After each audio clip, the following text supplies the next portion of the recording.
In the Middle East, Iran announced a new plan to manage commercial vehicle traffic in the Strait of Hormuz. Vessel traffic, that is, as more than 1,000 ships remain stranded by a U.S. naval blockade. Reporter Lucas Tomlinson has the details. After President Trump's summit in Beijing with General Secretary Xi, Vladimir Putin will be making the trip to Beijing on Tuesday to begin his state visit.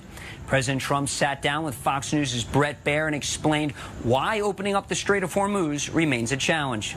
To stop the strait is very easy. All they have to do is say, we dropped a mine in the strait someplace. You know, so you're at a little disadvantage, but that's okay. The strait will be open. They will not have a nuclear weapon, and the world will go on. More than 1,500 ships remain stranded in the Persian Gulf, including those filled with oil and fertilizer. Today, a senior Iranian official posting new plans for the toll booth for ships who want to make the risky transit through the Strait of Hormuz. Quote, the necessary fees will be collected for the specialized services provided under this mechanism.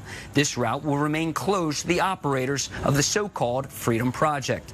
More than 3,000 miles away from here in Dubai, in Nigeria last night, U.S. forces killed the second-in-command of ISIS. An American assault force was ready on the ground, but an AC-130 gunship took down the target.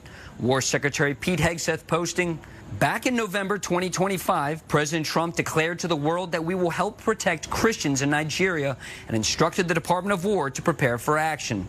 So for months, we hunted this top ISIS leader in Nigeria who was killing Christians, and we killed him and his entire posse. Recall on Christmas Day, a U.S. warship fired Tomahawk cruise missiles into Nigeria to kill ISIS militants. Today, War Secretary Pete Hegseth was on the pier in Norfolk to welcome back the aircraft carrier USS Gerald R. who had returned after being at sea for more than 320 days, a record-setting deployment for an aircraft carrier strike group since the Vietnam War. The Secretary also went aboard the USS Mahan and the USS Bainbridge, guided missile destroyers in the strike group, to hand out awards to sailors. The USS Winston Churchill returned to Florida earlier. In Dubai, Lucas Tomlinson, Fox News.